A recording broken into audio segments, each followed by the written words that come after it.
Hello and welcome to our show, Environmental Breakdown, where we break down environmental news for you and collectively hope that this isn't the last week tonight.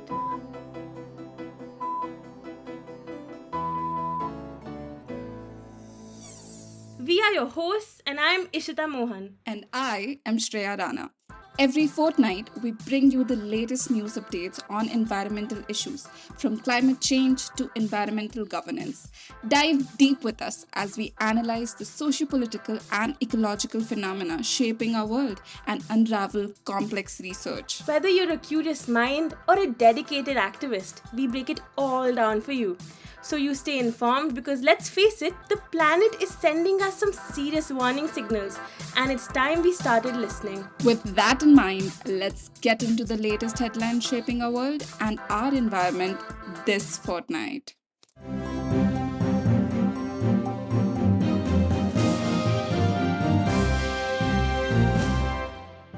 Industrial pollution causes massive fish kill in Periyar River. Fish and bird deaths surge in lakes and rivers across the country. Hotter Kalahari Desert could halt hornbill breeding by 2027. In Uttarakhand, between November 2023 and June 2024, 11,256 forests have been burning as fire guards struggle with unpaid wages and resource shortages. NGT intervenes as Assam plans to transfer Kaziranga land to luxury hotel. Cloudburst in Kashmir's Ganderbal raises concerns over extreme weather events. Tribals from Dantewada in Chhattisgarh appeal to the president to protect the sacred mountain Taral Mehta from mining. Satluj River shrinks to a rivulet due to construction activities. Traders arrested for selling illegal wildlife parts like hatha jodi or illicitly obtained genitals of monitor lizards on Flipkart and Amazon. Experts warn of new challenges in combating wildlife crimes through unregulated online trade. Scientists are concerned that the Mpox outbreak in Africa could lead to a global public health emergency.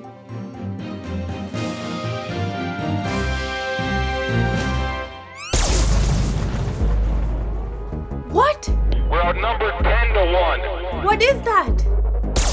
Look, up in the sky. It's a bird. It's a plane. Are those aliens? Why is it so green? Oh no, because they are much worse. They are invasive alien species. Let's seep our roots into the main story tonight. We will be talking about invasive alien species. Invasives are like that one friend who overstays their welcome, eats all your snacks, leaves a mess, and at the end of the day, you have to move out because you don't have space in your own house. Yes, scientifically speaking, invasive alien species are plants, animals, pathogens, or any other organism that are not native to an ecosystem. So they're basically introduced from outside and outcompete native species. They are like a tale of biological home wreckers that could make your in-laws look like a pleasant surprise. So this begs the question, why does no one talk about invasives?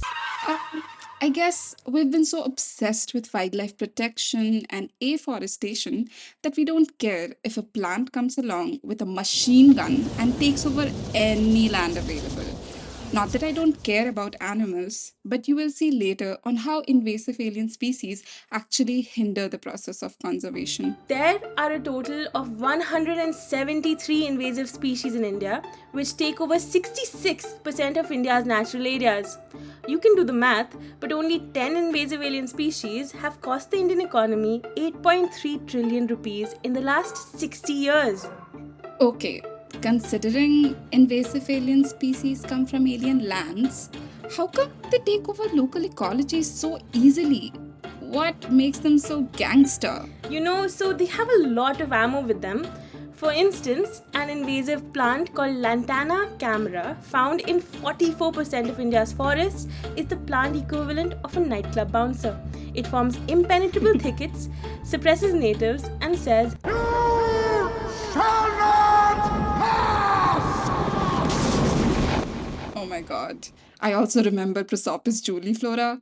that depletes soil nutrients faster than a teen depletes their phone's battery. According to scientists, they can also participate in biological warfare, where they will literally change the composition of the soil you are standing on, killing many in the process. Yeah, man, they adapt well and grow fast. One would think that a well-growing and adapting plant is good news for our current environmental crisis. In their natural habitats, these plants might be queens worthy of worship, but over here, they are nasty gangsters.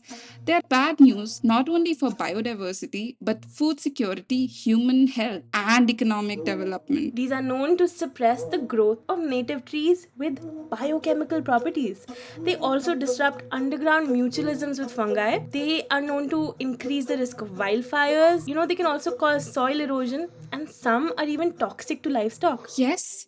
Remember how I told you that they hinder conservation? This biodiversity loss that you just mentioned causes food shortages in forests, pushing wildlife into human settlements and escalating human animal conflict. Two-thirds of food available to wild animals is threatened by only 11 alien species of plants.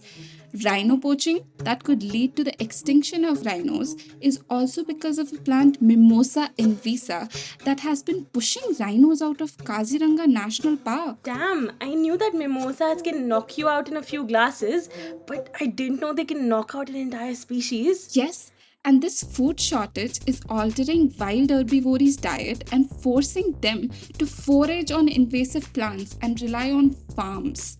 It's like a toxic dietitian who keeps trying to feed you some foreign green vegetables. Talking about toxic dietitians, invasives also affect humans? Yes, invasives can cause human-animal conflict. But sometimes they're a good source of fuel wood, timber, and food products. They seem to be part of a certain livelihood diversification strategy of the rural poor. Yes, you could say that. But they also harm livelihoods and increase vulnerabilities by encroaching on land and decreasing mobility. They reduce agricultural production and decrease resilience and can also affect human health. That's true, but you can't disagree with me when I say that they are important in some ways. They regulate soil, they provide shade, there's also spiritual values. I guess it all just depends on the kind of plant and the kind of household. A survey in Nepal revealed that farming households near forests experience invasives both as a detriment and a benefit. Well, let's just stop this fight. Do you even know where they come from? Let me tell you their colonial legacy. No, let me do it. Okay, so now the history student is showing off. Yeah, but you must have seen these bright and colorful clusters of tiny flowers that range from yellow and orange to pink and purple. As a child, I would make little flower necklaces out of the bouquets of these lantana camera plants found all over army cantonments, only to now find out that they have a chokehold on our ecosystems. That's right. See, you know what the catch is? I initially thought that invasive species were a very unfortunate accident of a globalized world. Some seeds stuck on a traveler coming to India to buy spices. But I was proven wrong. While there have been accidental seed dispersals, our very own colonizers chose to bring some of these gangsters for the purpose of beautification, horticulture, and later even conservation. Not only that, if you can believe it, our governments till date continue to plant some of these party crashers in our own backyards. I mean, they can be pretty, but they are bullies. Another example is Prosopis juliflora, also known as Vilaiti babul, which was planted in bunny grasslands to stop desertification and alleviate the local fuel wood crisis. Joke's on us, because now it's growing everywhere, but more on that later. Yeah, man, our governments are still hyper fixated on building a green cover. They would rather see a curtain of green from space than having ecological balance and healthy ecosystems. India's National Forest Policy, which aims for trees on 33% of the country's area, sometimes includes plantations of a single species, also known as monocultures, such as eucalyptus or bamboo. Isn't bamboo a grass? Yeah, bro, whatever. It's green, no? The other day I was looking for plants on the internet and I found that nearly 1/3 of recognized invasive plant species are actively sold by online nurseries. Wow! Good job! The government keeps developing biodiversity targets to identify and manage invasive plant species, yet the strategies don't always seem to work. The focus now needs to be not on reforestation but rather restoration. We have to stop planting invasive plant species and calling them forests. God. You're so right. Our country has a vast variety of ecosystems. Some are lush green forests and some dry shrublands. Also, some grasslands. An ecosystem's health is not measured by its greenness, but through its various varied markers. For instance, a forest's health can be determined by its biodiversity, sometimes wide varieties of habitats within the forest, clean water. There's a lot of things. Yeah, and grassland's health would be based on other metrics such as resilience and hydrological function, soil stability, and so much more. So, listeners, what can we do? I guess we need more scientifically backed management strategies that look at the health of the ecosystem, but also don't forget the humans and the animals inhabiting those ecosystems. So, capacity building, promoting research, ensuring compliance of industry, legal compliance, also public awareness and skill organization. There's so much for us to do. Oof, invasives are driving me quite mad. You know Prosopis juliflora? Locals in Bunny grasslands call it Gando Bawal or the mad tree. Well then, consider me prosopist. Let's delve into the next segment, Catastrophe Countdown. The 2024 weather forecast. Blazing inferno with a side of drowning. We've got record-breaking heat in July, followed by wildfires, droughts in Ladakh, monsoon madness in Rajasthan, and landslides in Wayanad. Extreme weather is the headline act this year. Greenhouse gas levels, global temperatures, sea levels, record highs. Antarctic sea ice, record low. And I think I just set a personal record for anxiety. As someone wisely said, it's a deafening cacophony of broken records. In 2023, nearly 3,000 people died in India due to extreme weather. We had 235 days of extreme weather events by September alone. In 2024, we're still counting. And here's a twist. Madhya Pradesh had the most extreme weather events in 2023, 138 in total. But Bihar had the most deaths, a staggering 642. Isn't that curious? Curious indeed. Madhya Pradesh is breaking records like it's in some twisted weather Olympics, but Bihar, Himachal Pradesh, and Uttar Pradesh are the ones paying the price. What's going on? Definitely something to ponder, but let's focus on now. Did you see those videos from Wayanad? Yes, it was quite terrifying. My mom saw an article about how 100 years ago in 1924, Kerala faced one of its worst floods. Wayanad was the epicenter back then too. So it makes you wonder, are these extreme weather events just like the violent monsoons and scorching summers we've always had? Or are they driven by climate change? The age-old question. Is it climate change or is the weather just pissed off? Turns out there's a whole field dedicated to answering this called Extreme Event Attribution or EEA. They basically figure out if the likelihood or magnitude of an event happening now is different from what it would have been in a world that wasn't slowly roasting itself. It's like trying to figure out if a batsman's sudden uptick in sixes is because they're juiced up on steroids or just having the game of their life. Exactly! You can't pinpoint if a particular six was because of the steroids, but you can say, hey, this guy is hitting 20% more sixes than usual.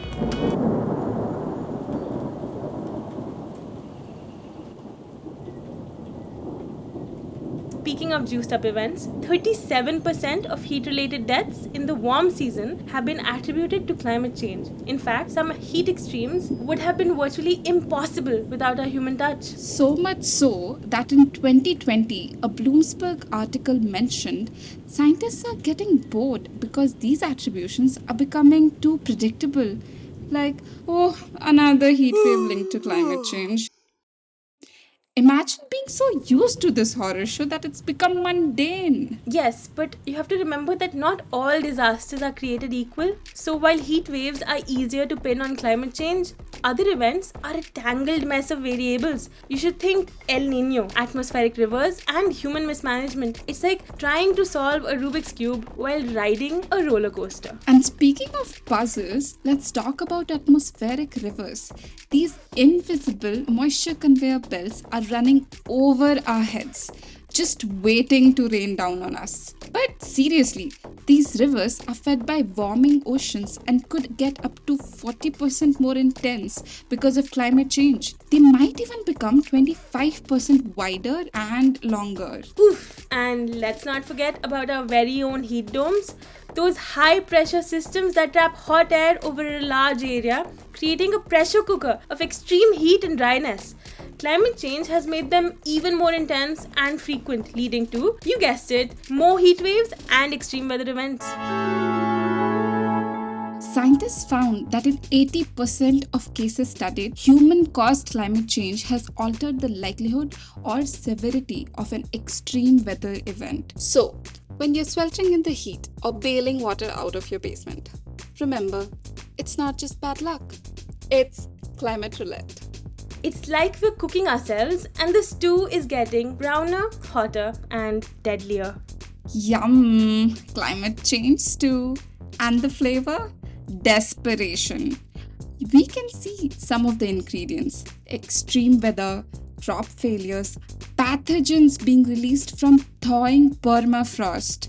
But the real kicker is the stuff we can't see, like the uncoupling of natural cycles, including pollinators not syncing with plant flowering times. But let's not put all of the blame on climate change. Poor urban planning, deforestation, building on floodplains, and the lack of preparedness all contribute to the chaos. It's like we've orchestrated the perfect symphony of disaster and we're all the unwilling audience. Yes, but cities are not just victims of climate change, they are also driving it. Urban development replaces green spaces with concrete, disrupts airflow, and boosts pollution. We have failed to protect natural buffers like Bengaluru's lakes, Mumbai's mangroves, Chennai's waterways, and the Delhi Ridge. It's like stripping a car of its airbags and then driving straight into a wall. Not only that, but also urbanization has led to a 60% increase in urban warming. Most Indian cities sadly are getting hotter at night. And meanwhile, hydropower projects in Himachal Pradesh, they may be the leading cause of cloudbursts. They cause landslides. Wow. And the government's response? Ad hoc policies like recommending more fans and water. It's like putting a band-aid on a bullet wound. We need enforceable measures like amending labor laws to include climate change effects. Cities need to be built with resilience in mind, with early warning systems and quick response mechanisms. We need better urban planning that addresses the realities of the 21st century and not the 19th. And we need to account for extreme weather risks in the financial system to make better investment decisions and incentivize resilience. Research to model future climate impact should be a priority, especially at regional and local levels. Look at Uttar Pradesh, which has pioneered setting specific heatwave thresholds for all districts, reducing reliance on blanket guidelines. While we take some steps forward, we have also been known to take quite a few steps back. Say how there's no plan to classify them as a notified disaster, which would unlock financial assistance. That's right, and other places are stepping up too. Dhaka uses loudspeakers and bike volunteers for hazard warning, while Johannesburg and Brazil, they rely on drones and AI to manage floods. As someone once said, resilience means building the ability of a community to bounce back after hazardous events. It's not just about surviving the storm, it's about being ready for the next one. And speaking of bouncing back, remember Oppenheimer, Einstein? Of course, they, along with other scientists, created the doomsday clock, a symbol of our world's vulnerability to catastrophe. Last year, they set it at 90 seconds to midnight, the closest it's ever been. And with good reason. current efforts to reduce greenhouse gas emissions are grossly insufficient. The toll of human suffering from climate disruption will continue to mount unless we take drastic action. That's great. Just what I needed. Another reason to not sleep at night. Yeah, but seriously, the clock is ticking, and unless we act now, we are in for a world of trouble. Imagine a world 4 degrees Celsius hotter by 2100. Droughts, extreme weather, and uninhabitable cities. It's a future that's closer than we think. Exactly. And as we continue to face these challenges, it's clear that our approach to urban development, disaster preparedness, and climate resilience needs a serious upgrade. Because if we don't start planning for the future is going to plan for us, and it's not going to be pretty. And on that cheerful note, stay safe, stay informed, and for the love of all things, please start paying attention to the weather. It might just save your life.